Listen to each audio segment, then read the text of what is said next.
The Great Council Chamber floated in the darkness of space, a massive station where representatives from 1,000 worlds gathered to discuss the problems of the galaxy. Today, the air inside the chamber felt heavy with failure. Ambassador Hyun sat in the human section, his dark eyes watching the holographic display that showed 2 star systems locked in endless combat. Bright red and blue lines marked battle zones. Each color represented one side of a war that had been going on for 300 years. The Vryn were a reptilian species with scales that shimmered like metal under light. They were proud warriors who valued strength above all else. Their enemies, the Torathi, were beings made of living crystal who communicated through light patterns and musical tones. Both species were ancient, far older than humanity. Both had been members of the Galactic Council for thousands of years, and both had been trying to destroy each other for the past 3 centuries. Hyun had read all the historical records during his journey to the station. The war had started over a mining dispute. 2 colonies, one Vryn and one Torathi, had discovered the same resource-rich asteroid field at the same time. Neither side would back down. Small skirmishes became larger battles. Larger battles became full-scale war. Now 300 years later, billions had died. Entire planets had been reduced to ash, and nobody could remember exactly how it all started anymore. The current session was being led by Taemin, a human mediator who had spent the last 5 years trying to bring peace to the warring species.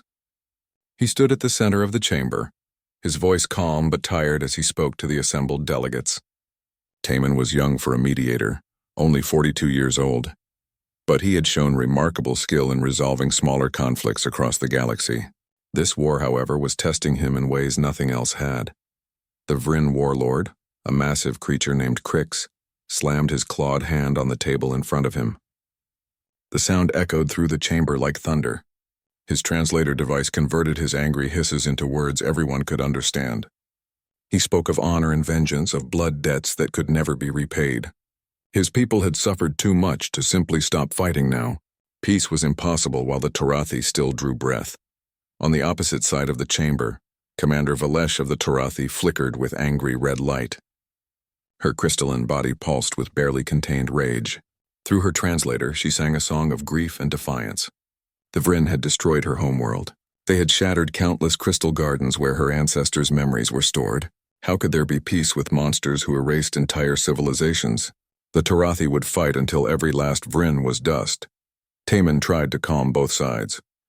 He proposed ceasefires, demilitarized zones, neutral mediators. He suggested reparations, shared territories, cultural exchange programs. Every idea was rejected before he finished speaking. The other council members watched in silence.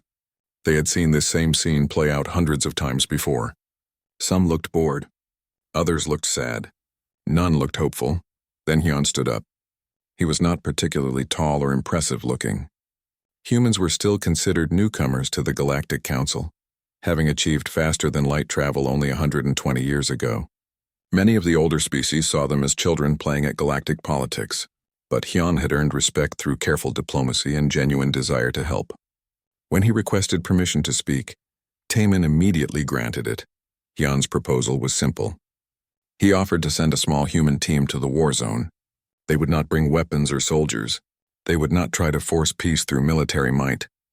Instead, they would study the conflict with fresh eyes and look for solutions that others might have missed. If they failed, humanity would withdraw and never speak of the matter again. If they succeeded, the Vryn and Torathi would agree to honor whatever peace terms the humans proposed. The chamber erupted in noise. Delegates from dozens of species began talking at once. Some laughed at the audacity of the human proposal. Others were insulted that such young species would dare to suggest they could solve a problem that had stumped the wisest minds in the galaxy for centuries. The Vryn and Torathi representatives were united for once, though only in their contempt for this ridiculous idea. Crix rose to his full height, which was nearly 3 meters tall. His scales rippled with colors that signaled aggression in Vryn body language. He spoke slowly, making sure every word was understood. The humans were infants in the grand scheme of galactic history. They knew nothing of real warfare. They had never experienced loss on the scale that the Vryn had endured. What could they possibly offer that the combined wisdom of the Council had not already tried? Valesh agreed with Crix for the first time in living memory. Her crystal form shifted through shades of blue that indicated deep skepticism. The humans had barely left their own star system when the war began. They understood nothing of Tarathi culture or Vryn honor. This was not a conflict that could be solved by clever words or naive optimism. This was a blood feud that would only end when one side was completely destroyed. But Hyun did not seem discouraged by their hostility. He stood calmly, waiting for the noise to die down. When he spoke again, his voice was quiet but clear. He acknowledged that humans were young and inexperienced. He admitted that they might fail completely, but he pointed out that sometimes fresh eyes could see things that familiar ones missed. Sometimes the best solution came from someone who did not know all the reasons why something was supposed to be impossible. He also made a practical argument. The war was destroying both species.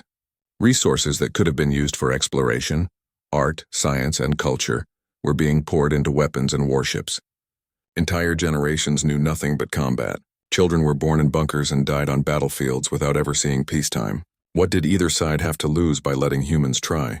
If the attempt failed, they could return to their war. But if it succeeded, both species could finally rest. The chamber grew quiet as delegates considered his words. Taemin looked at Hyun with a mixture of hope and concern. He knew his fellow human was taking an enormous risk. If this failed, it would damage Earth's reputation in the Council for generations. But if there was even a small chance of ending this nightmare, wasn't it worth trying? After hours of debate, a vote was called. The Council would allow the human team to make one attempt. They would have 30 days to study the conflict and propose a solution. Both Krix and Valesh reluctantly agreed, though more out of amusement than actual hope. They both believed that the humans would fail quickly and spectacularly. Then everyone could return to the serious business of war. As the session ended and delegates began to leave, Hyun remained seated. He stared at the holographic display showing the war zones. Taemin approached and sat beside him. The mediator asked if Hyun truly believed this could work. Hyun was silent for a long moment before responding. He said he did not know if it would work, but he knew that doing nothing was the same as accepting that the killing would continue forever. And that was something he could not accept. That night, Hyun sent a coded message back to Earth. He requested a team of specialists who thought differently, who were not bound by traditional military or diplomatic training. He needed people who could look at an old problem with completely new eyes. He needed those who would question every assumption and challenge every established rule. Within 48 hours, he received a response. The team was being assembled. They would arrive within the week. And leading them would be Commander Ji-woo, one of the most unconventional officers in the Earth Defense Fleet. Hyun smiled for the first time in days. Perhaps there was hope after all. Commander Ji-woo stood on the bridge of the diplomatic vessel Harmony as it approached the war zone. She was a woman of average height with sharp eyes that missed nothing. Her reputation in the Earth Defense Fleet was unusual. She had never lost a battle, but she had also never fired a weapon in combat. Her victories came from understanding her opponents better than they understood themselves. Some called her a genius. Others called her reckless. She preferred to think of herself as practical. The team she had assembled was equally unconventional. Captain Minho commanded the tactical unit, but his background was in computer science rather than military strategy. Specialist Hana was a communications expert who had once been arrested for hacking into corporate databases to expose corruption. Analyst Seojin had a doctorate in behavioral psychology and had never set foot on a military vessel before this mission. Engineer Do-hyun could build or break any technology he encountered. Diplomat Nari spoke 17 languages and had a gift for finding common ground between enemies. Technician Yuna was the youngest member at only 24, but she could make any computer system do exactly what she wanted. As they entered the war zone, the view screen showed a scene of devastation. 2 star systems were engaged in constant combat. Thousands of ships moved in complex patterns, firing weapons that could destroy planets. Defense stations the size of moons launched endless waves of missiles. Energy barriers flickered and failed under sustained bombardment. And in the middle of it all, civilians fled on crowded transport ships, trying to reach safety that no longer existed anywhere nearby. The Galactic Council had provided the human team with safe passage codes that should prevent either side from attacking them. But as weapons fire streaked past their ship, Jiwoo wondered if those codes would actually work. She ordered her crew to transmit their diplomatic status on all frequencies. After a tense minute, both Vryn and Tarathi forces acknowledged their presence and adjusted their firing patterns to avoid hitting the human vessel. What the Council expected was traditional diplomacy. They thought Jiwoo would arrange meetings with military commanders. She would listen to grievances, propose compromises, and try to build trust through careful negotiation. That process usually took months or years. Jiwoo had no intention of following that path. She had studied 300 years of failed peace talks on the journey here. Every traditional approach had been tried. Every conventional solution had failed. It was time to try something different. Instead of requesting meetings, Jiwoo ordered her team to begin surveillance. But they were not looking for military secrets or tactical advantages. Hana deployed sophisticated listening devices that could intercept communications across entire star systems. She did not filter for important messages or strategic plans. Instead, she captured everything. Every transmission between ships, every communication between command centers, every automated system report. The data poured in at an overwhelming rate. Seojin took all that raw data and began running it through analytical software. He was not looking for battle plans. He was looking for patterns in behavior. How did ships move? How did they respond to threats? How did commanders make decisions? He worked for 16 hours straight, barely stopping to eat or sleep. What he discovered was strange enough that he called Jiwoo to his workstation in the middle of the night. The patterns were too perfect. Ships moved in formations that were tactically sound but completely predictable. Responses to attacks followed templates that never varied. Even the timing of assaults happened on schedules that could be calculated weeks in advance. Seojin showed Jiwoo graph after graph. Every battle for the past 50 years had followed the same basic pattern. It was as if both sides were following a script that never changed. Minho was called in to review the findings. He pulled up 300 years of battle data that the Council had provided. He ran simulations and built predictive models. Within hours, he confirmed what Seojin had found. The war had become algorithmic. Somewhere along the line, both sides had automated their military operations. Computers were making decisions that had once been made by living commanders. And those computers were following programming that had been written generations ago. Jiwoo called a meeting with her entire team. She asked them to verify the finding independently. Hana analyzed communication patterns and found that most transmissions were automated reports between machines. Do-hyun examined the technical specifications of Vryn and Tarathi warships and discovered that many had not been updated in decades. Yuna hacked into the outer defenses of a Vryn military database and found battle plans that were older than her grandmother. Nari contacted civilian populations on both sides and learned something shocking. Most of the actual Vryn and Tarathi people had evacuated the war zones years ago.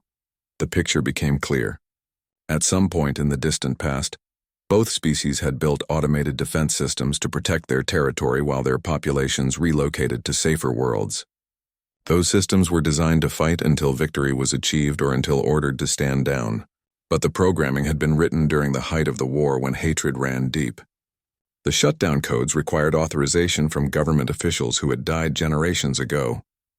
The systems had no way to know that the war they were fighting no longer served any purpose. Jiwoo sat in her command chair, staring at the evidence her team had gathered. She thought about all the peace negotiations that had failed. Diplomats had been trying to convince people to stop fighting. But there were no people in the war zone anymore. Just machines following old instructions. The Galactic Council had been negotiating with the wrong parties for centuries. They should have been talking to computer systems, not military commanders. She sent a message to Hyun at the council station. She explained what they had discovered. She also explained why the council had failed to see it. The elder species thought in terms of honor, duty, and conscious choice. They could not imagine that a war might continue simply because nobody had turned off the machines. They assumed that battles required warriors who chose to fight. The idea that violence could be perpetuated by automated systems running obsolete code had never occurred to them. But humans understood automated systems very well. Earth had its own history of technology running beyond its intended purpose. Factory robots that kept working long after the factory closed. Traffic control systems that directed cars on routes that no longer existed. Financial algorithms that traded stocks based on market conditions from years ago. Humans knew that technology did not automatically update itself. Someone had to actively maintain it, modify it, and eventually shut it down. And if nobody did those things, the technology would just keep running forever. Hyun responded within an hour. He wanted to know if Jiwoo was certain about this discovery. She sent him all the data her team had collected. She included Seojin's behavioral analysis, Minho's tactical predictions, Hana's communication intercepts, and Yuna's database findings. She also sent Nari's interviews with civilian populations. The evidence was overwhelming. This was not a war between peoples anymore. It was a war between abandoned military systems that nobody had bothered to deactivate. The question now was what to do about it. Jiwoo gathered her team again. If this was truly an automated conflict, then the solution should be technical rather than diplomatic. They needed to find a way to shut down both sides' military systems simultaneously. If they only shut down one side, the other would achieve total victory and potentially destroy defenseless targets. If they shut down both sides at the same time, the war would simply end. Do-hyun immediately started working on the technical challenge. He needed to understand how both Vrin and Torathi military systems were structured. He needed to find common protocols that both used. He needed to identify shutdown procedures that would not damage the systems or cause them to self-destruct. This was not like hacking into a single computer. This was like trying to turn off thousands of independent systems that were all designed to resist outside interference. Meanwhile, Nari faced a different challenge. Even if they could shut down the military systems, they needed permission to do so.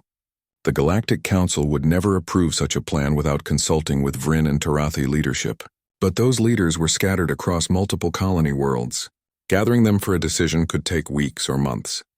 And during that time, the automated war would continue killing anyone unlucky enough to be caught in the crossfire. Jiwoo made a decision. They would move forward with developing the technical solution. If they could prove it would work, convincing people to use it would be easier. If they waited for permission before starting, they might never get the chance to try. She divided her team into two groups. Do-hyun, Yuna, and Minho would work on the shutdown protocol. Hana, Seojin, and Nari would gather more evidence and prepare a presentation for the council. Jiwoo herself would coordinate both efforts and deal with any problems that arose. They had less than 3 weeks left of their 30-day deadline. It was time to see if humans really could end a war that had defeated the galaxy's greatest minds for 300 years. Engineer Do-hyun had not slept in 3 days. His workspace was covered with holographic displays showing code, system diagrams, and network architectures. He was simultaneously analyzing Vrin military protocols and Torathi defense systems, looking for any common ground between two technologies that had been designed to be completely incompatible. The Vrin used crystalline computation matrices, while the Torathi preferred quantum processing networks. They might as well have been speaking different languages at the most fundamental level. Yuna worked beside him, her fingers dancing across multiple keyboards at once. She had discovered something interesting in the older system layers. Both species had based their early computer systems on technology they had learned from the same ancient civilization. Thousands of years ago, a species called the Builders had shared their knowledge throughout the galaxy, before mysteriously disappearing. Most modern species had moved far beyond those primitive systems, but buried deep in the legacy code of both Vrin and Torathi systems were fragments of Builder protocols that still functioned. These legacy protocols were like a universal translator for machines. They were simple, robust, and designed to work across different hardware architectures. Yuna realized that if they could craft a message in the old Builder language, both Vrin and Torathi systems should be able to understand it. The challenge was that the Builder protocols were never designed for shutting down military systems. They were meant for basic communication and data transfer. Do-hyun needed to find a way to use those limited functions to achieve something they were never intended to do. Minho approached the problem from a different angle. He had been studying the command structures of both militaries. Every automated system had emergency shutdown procedures built into it. The problem was accessing those procedures required authorization codes that no longer existed. The original commanders were long dead. The governments that issued those codes had been replaced multiple times. But Minho discovered that both systems had backup protocols designed for catastrophic scenarios. If certain conditions were met, the systems could initiate shutdown procedures on their own. One such condition was receiving a verified ceasefire order from the enemy. The logic was simple. If your enemy stops fighting, continuing to attack them serves no purpose. The systems were designed to recognize when the war was over and stand down gracefully. The problem was that neither side would send a ceasefire order while the other side was still active. It was a deadlock situation. Each system was waiting for the other to make the first move, and that move would never come. The solution came to Do-hyun at 4 a.m. He jumped up from his chair so suddenly that he knocked over a container of cold coffee. What if they sent both ceasefire orders at exactly the same time? If the human team could craft messages that appeared to come from legitimate Vryn and Tarathi sources, and if they broadcast those messages simultaneously to both sides, each system would think the enemy had surrendered. The automated protocols would kick in, and both militaries would shut down before either one realized what was actually happening. It was a simple plan, but implementing it would be incredibly complex. They needed to forge authentication credentials that would pass each side's security checks. They needed to craft messages in the proper military formats. They needed to transmit everything simultaneously across both star systems. And they needed to do all of this without either side detecting the deception until it was too late to stop it. A single mistake would expose the plan and probably get them all killed.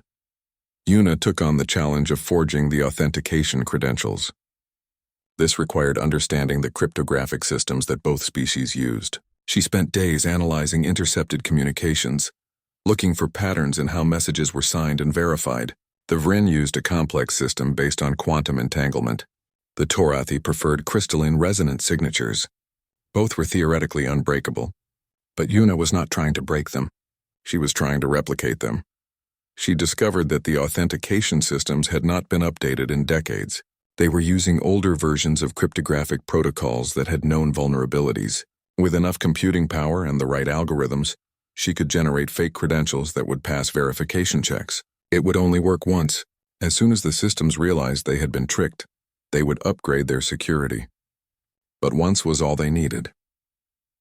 While the technical team worked on the shutdown protocol, Nari was dealing with a different kind of challenge.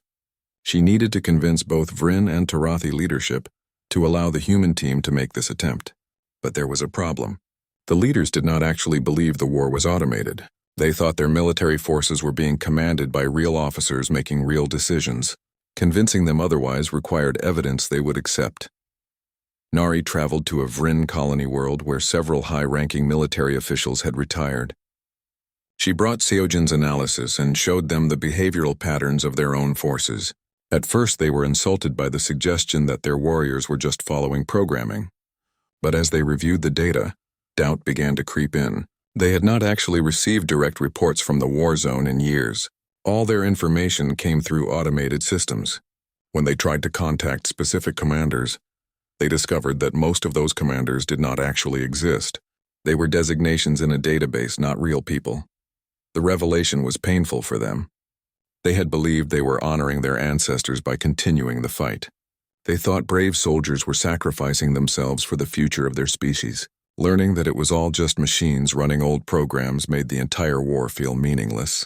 But it also offered something they had not felt in a very long time: hope. If the war was just a technical problem, then it could have a technical solution. Nari had similar conversations with Tarathi leaders. Their response was different but equally emotional. The Tarathi mourned in harmonious songs that made the air shimmer with color. They had lost so much to this war.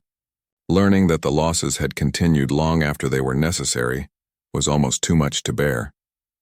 But like the Vryn, they also saw hope in the revelation. If humans could truly end this, the Tarathi would support them completely. With support from civilian leadership on both sides, Nari convinced them to send messages to their automated military systems. These messages would not be ceasefire orders. They would be simple statements of fact. Both species had already made peace on their new colony worlds. Both populations wanted the fighting to stop. The war no longer served any purpose. The messages were recorded and authenticated properly. They would be broadcast as part of the human team's shutdown protocol. Back on the Harmony, Jiwoo received regular updates from all parts of her team. Do-hyun and Yuna had completed the technical framework for the shutdown protocol. Minhyo had mapped out the exact timing required for simultaneous transmission. Nari had secured cooperation from both species leadership and obtained authentic messages from their populations. Everything was ready. They just needed final approval from the Galactic Council to proceed. Jiwoo composed a message to Ambassador Haiyan. She explained their plan in detail. She included all the evidence they had gathered. She showed how the shutdown protocol would work. She also made it clear that time was running out. They had already used most of their 30-day deadline. If the council wanted to debate the plan for weeks or months, the window of opportunity would close. They needed a decision quickly. Hyun presented the plan to the full council. The reaction was mixed. Some delegates were excited by the possibility of finally ending the war. Others were skeptical that such a simple solution could work. A few were actively hostile, arguing that humans were overstepping their authority. The Galactic Council operated on consensus, which meant every member needed to agree before action could be taken. Building that consensus would normally take months. But Hyun had learned something during his time on the council. Sometimes you did not need full consensus. Sometimes you just needed the right people to abstain from voting. He worked behind the scenes, talking to delegates individually. He showed them the evidence. He explained what was at stake. He reminded them that they had agreed to give humans a chance. Now humans were asking to actually use that chance. By the time the formal vote was called, enough delegates had been convinced to abstain that the measure passed. The council gave the human team permission to proceed. They also gave them a very clear warning. If this plan failed, if it caused more damage than it prevented, humanity would face severe consequences. Their membership in the council would be questioned. Their access to galactic trade routes could be restricted. They might be forbidden from participating in any diplomatic matters for generations. Hyun accepted these terms on behalf of Earth. Then he sent a single word message to Commander Jiwoo. Execute. The Bridge of the Harmony was absolutely silent. Every member of the human team sat at their station, hands poised over controls, waiting for Commander Jiwoo to give the final order. Outside the view screen, the war continued as it had for 300 years. Weapons fire streaked through space. Massive warships exchanged devastating volleys. Automated defense platforms tracked and destroyed anything that came within range. Thousands of machines designed for one purpose, killing, doing exactly what they had been programmed to do. Jiwoo looked at each member of her team in turn. Do-hyun gave a slight nod. His part of the protocol was ready. Yuna flashed a quick smile. The authentication credentials were loaded and verified. Minho checked his chronometer. The timing calculations were perfect. Hana confirmed that their transmission systems were operating at peak efficiency. Nari held up a data chip containing the messages from Vryn and Torathi civilian populations. Seojin reviewed his analysis one final time. Everything pointed to success, but there were no guarantees. Jiwoo took a deep breath. She thought about everything that had led to this moment, the centuries of failed negotiations, the billions who had died in a war that served no purpose, the children born into bunkers who never saw sunlight, the potential that had been wasted on destruction instead of creation. If this worked, all of that could finally end. If it failed, things would only get worse. She pushed the doubt aside and spoke clearly. Initiate the protocol. Yuna activated the first phase. Using the forged credentials, she sent authentication requests to both Vryn and Torathi military networks. The requests appeared to come from the highest levels of command, the kind of authority that could not be questioned. For 3 seconds, nothing happened. Then both systems responded, granting access to their communication channels. Yuna exhaled slowly. The first hurdle was cleared. Do-hyun took over the next phase. He loaded the carefully crafted shutdown messages into the transmission buffer. Each message was written in proper military format, using correct protocol designations and authentication codes. But the content was revolutionary. Each message claimed to be a ceasefire order from the enemy, stating that all hostilities would end immediately. The messages also included the recordings from civilian populations, explaining that both species had already found peace elsewhere. Minho synchronized the timing. The messages needed to be sent to both sides at exactly the same instant. If one side received their shutdown order even a few seconds before the other, they might have time to question it or investigate its authenticity. Simultaneous transmission would create confusion and trigger the automated ceasefire protocols before either system could analyze what was really happening. His fingers hovered over the transmission controls, waiting for the precise moment. The moment came. Minho pressed the controls. Every transmission array on the Harmony activated at once, sending the shutdown messages across both star systems on every frequency and through every channel. The messages reached Vryn battleships and Tarathi cruisers. They reached defense stations and weapons platforms. They reached command centers and autonomous drones. Everywhere the messages went, automated systems began processing them according to their programming. For 17 seconds, nothing visible changed. The war continued exactly as it had been. Ships fired weapons, shields deflected energy beams, missiles tracked their targets. The human team watched their screens anxiously, wondering if the plan had failed. Then something extraordinary happened. One by one, weapons stopped firing. Ship engines went into standby mode. Defense platforms deactivated their targeting systems. The change rippled outward from the center of both star systems like waves spreading across a pond. The silence was shocking. For 300 years, these star systems had echoed with the sounds of war.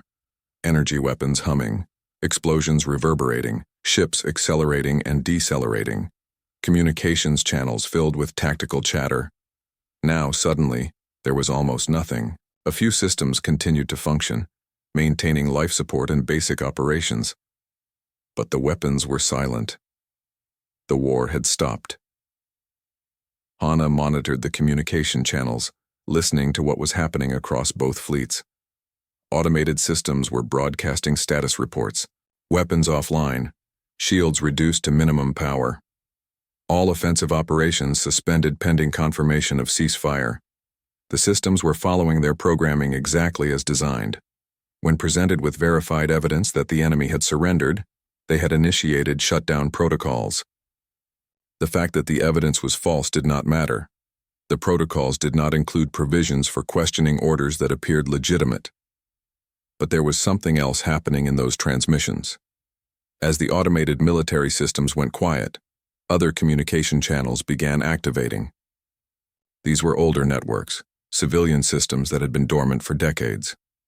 People who had been monitoring the war from safe distances suddenly realized that the shooting had stopped. Messages began flowing between Vryn and Tarathi colony worlds. Questions, confirmation requests, and then, slowly, carefully, expressions of hope. The Galactic Council received the news within minutes. Ambassador Hyon stood before the assembled delegates and made a simple announcement. The Vryn-Tarathi War had ended. No treaty had been signed, no territory had been exchanged, no compromises had been negotiated. The war had simply stopped because the machines fighting it had been told to stop. The council chamber erupted in chaos. Some delegates celebrated, others demanded explanations. A few seemed angry that such a simple solution had eluded them for so long. Former warlord Crix contacted the council from his retirement colony. He had watched the shutdown happen in real time. His first reaction had been rage. The humans had tricked their way into the military networks. They had forged credentials and issued false orders. By traditional standards of warfare and honor, this was unacceptable. But then he had listened to the recordings from the Vryn civilian population. He heard voices of people he thought were still fighting. They spoke of peace they had found decades ago. They begged the machines to stop. And Crix realized that his anger was misplaced. The humans had not dishonored anyone. They had simply turned off machines that should have been turned off long ago. Commander Valesh of the Tarathi had a similar reaction. She had spent her life believing that the war continued because the Vryn were irredeemably evil. Learning that the war had continued because nobody had properly deactivated their military systems was almost incomprehensible. Her crystalline structure flickered through colors representing confusion, relief, and grief all at once. So much had been lost for such a pointless reason. But at least now it was over. On the Harmony, Jiwoo finally allowed herself to relax. She had been holding tension in her shoulders for days. Now it drained away, leaving her feeling exhausted but satisfied. Her team celebrated quietly. They had accomplished something remarkable, but they were all too tired to make a big show of it. Seojin started analyzing the data from the shutdown, already thinking about how this approach might work for other conflicts. Yuna began writing a detailed technical report. Do-hyun just leaned back in his chair and closed his eyes. But Jiwoo knew the work was not finished. Stopping the war was only the first step. Now they needed to make sure it stayed stopped. The automated systems had entered standby mode, but they could be reactivated if someone gave the right commands. More importantly, Vryn and Tarathi populations needed to process what had happened. They needed to mourn their losses. They needed to understand how the war had continued without them. And they needed to decide what kind of future they wanted to build together. Nari suggested organizing a joint memorial service. Both species could come together to honor those who had died in the war. It would be the first time Vryn and Tarathi had gathered peacefully in centuries. The symbolism would be powerful. Leaders from both species agreed to the idea. The memorial would take place on a neutral world, under the protection of the Galactic Council. Humans would facilitate the event but would step back and let Vryn and Tarathi take the lead. The Council requested that Jiwoo and her team return to the station for a formal debriefing. They wanted to understand exactly how humans had succeeded where everyone else had failed. More importantly, they wanted to know if this approach could be applied to other conflicts. Seojin had already identified 27 ongoing wars that showed similar patterns of automated combat. If even half of those could be resolved using human methods, it would transform the entire galaxy. As the Harmony began its journey back to the Council Station, Jiwoo stood at the view screen looking at the now quiet war zone. Disabled warships drifted in stable orbits. Defense platforms sat dark and inactive. Weapons that had fired continuously for centuries were finally cold. She thought about all the assumptions that had prevented others from seeing the truth. The belief that wars required warriors. The assumption that violence must have a conscious purpose. The inability to imagine that destruction could be perpetuated by simple neglect. Humans had seen what others missed because they came from a different context. Earth's rapid technological development had taught them to be suspicious of legacy systems. They knew that old code could produce unexpected results. 3 months after the shutdown, the memorial service took place on a world called Haven. It was a small planet with gentle weather and vast open spaces. Neither Vryn nor Tarathi had any historical claim to it, which made it perfect neutral ground. Thousands came from both species to participate. They erected monuments made of crystal and stone, each one bearing the names of those lost in the war. The ceremony lasted an entire day as representatives read names aloud and shared memories of the fallen. What surprised everyone was how similar the grief was. Vryn mourned with deep rumbling songs that made the ground vibrate. Tarathi created light patterns that painted the sky with colors representing loss and remembrance. The forms were different, but the emotion was universal. Both species had suffered. Both had lost loved ones. Both had spent generations believing the sacrifice was necessary. Learning that so much of it had been pointless made the grief even more painful. But grief shared is grief diminished. As Vryn and Tarathi stood together, honoring the same dead, something began to shift. Old hatreds did not disappear instantly. Wounds that deep required time to heal. But for the first time in centuries, members of both species looked at each other and saw something other than enemies. They saw fellow survivors of a tragedy that had consumed them all. That recognition was the beginning of something new. The human team attended the ceremony but stayed in the background. This was not their moment. They had provided the technical solution, but the emotional healing had to come from within. Jiwoo watched as former enemies embraced or performed their species' equivalent gestures of comfort. She saw parents from both species sharing stories about children they had lost. She watched as warriors who had once fought each other now stood side by side, united in their grief. At the Galactic Council, the human success had sparked intense debate. Some delegates wanted to immediately form teams to address the other automated conflicts that Seojin had identified. Others urged caution, arguing that each situation was unique and required careful analysis. A few older species were clearly uncomfortable with how quickly humans had risen to prominence. They had been in the galaxy for barely a century, yet they had accomplished something that ancient civilizations could not. Ambassador Hyon proposed a compromise. Humanity would share all their methods and findings with the Council. They would train representatives from other species in their analytical approaches. But they would not act unilaterally again. Any future interventions would be joint operations involving multiple species. This addressed concerns about human overreach, while still allowing their unique perspective to benefit everyone. After lengthy discussion, the proposal was accepted. The result was the creation of the Conflict Resolution Initiative.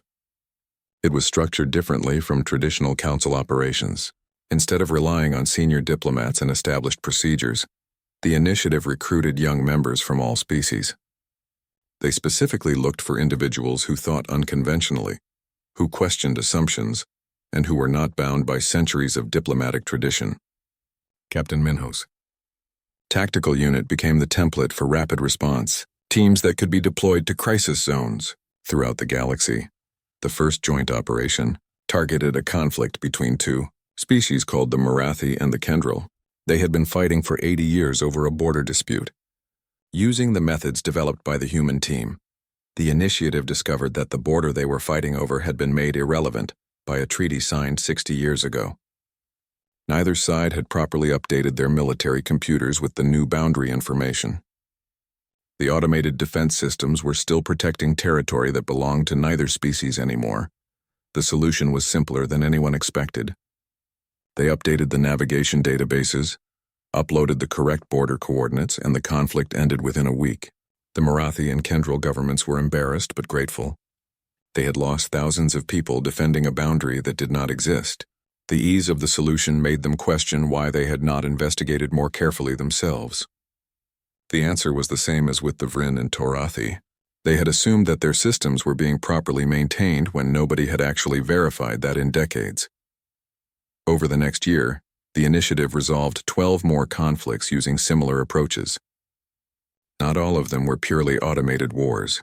Some had real political or economic roots that required traditional diplomacy, but in every case the fresh perspective helped.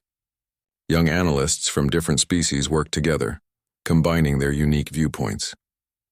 They asked questions that veteran diplomats had stopped asking long ago.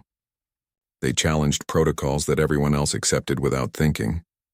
The success of the initiative forced the Galactic Council to examine its own practices. How many other problems were being perpetuated because nobody questioned the established way of doing things? How much suffering continued simply because ancient procedures were followed without examining whether they still made sense? The questions were uncomfortable, but they were necessary. Change came slowly to institutions as old as the Council, but it did come. Researcher Jiho published a comprehensive analysis of what he called legacy conflict syndrome. He documented how automated systems, bureaucratic inertia, and cultural assumptions could combine to perpetuate violence long after the original causes were resolved. His work became required reading for all Council diplomats. It fundamentally changed how the galaxy approached conflict resolution. The focus shifted from managing ongoing wars to preventing them from becoming automated in the first place. For the Vryn and Torathi, peace remained fragile, but growing stronger. Joint committees worked on decommissioning the automated military systems permanently. Cultural exchange programs allowed young people from both species to learn about each other. Trade agreements were negotiated carefully, with attention to making sure both sides benefited fairly. It would take generations to fully heal the wounds. But the process had begun. Admiral Sunhee, who had overseen the human military aspects of the operation, was promoted to coordinate all Earth Defense Fleet interactions with the Council. She established protocols to ensure that human forces could work effectively with alien militaries. More importantly, she created training programs that taught human officers to recognize the signs of automated conflict. If Earth encountered similar situations in the future, they would be ready to help. The original team members went their separate ways, though they stayed in contact. Do-hyun joined a research institute studying artificial intelligence safety, applying lessons learned from the Vryn-Torathi War. Yuna became an instructor at the new Initiative Training Academy. Hana worked with the Council on improving communication protocols between species. Seojin continued analyzing conflicts, developing better methods for identifying problems before they escalated. Nari took a position in the cultural exchange program, helping former enemies learn to understand each other. Commander Jiwoo was offered numerous prestigious positions, but she turned them all down. Instead, she requested command of a small exploration vessel. She wanted to venture into uncharted regions of the galaxy, discovering new species and making first contact. She believed that the same principles that had ended the war could help build better relationships from the start, understanding others without the burden of preconceptions, asking questions that others overlooked, seeing possibilities that conventional thinking missed. Ambassador Hyun remained at the council, but his role changed dramatically. He was no longer just representing human interests. He became a voice for innovation and fresh thinking within the entire galactic community. When traditional approaches failed, delegates increasingly turned to him and asked what humans would do differently. He took that responsibility seriously, always careful to acknowledge that human methods were not superior, just different. The goal was not to replace old wisdom with new thinking, but to combine both.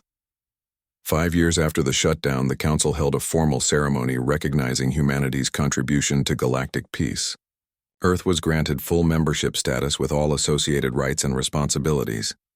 The ceremony was attended by representatives from every member species, including delegations from both Vryn and Tarathi. The two former enemies stood together as they honored the humans who had freed them from their machine-made nightmare. In his acceptance speech, Hyun spoke about the power of perspective. He noted that humans had not possessed superior technology or ancient wisdom. What they had brought to the problem was inexperience. They had not known that the war was supposed to be unsolvable, so they had looked for solutions anyway. They had not understood all the reasons why certain approaches would not work, so they had tried them regardless. Sometimes, he said, not knowing the rules was an advantage because it let you see options that rule followers would miss. But he also emphasized that inexperience alone was not enough. The human team had succeeded because they combined fresh thinking with thorough analysis. They had questioned assumptions but verified facts. They had moved quickly but carefully. And most importantly, they had approached the problem with genuine desire to help rather than to prove themselves superior. Those principles, Hyun suggested, could guide all species in addressing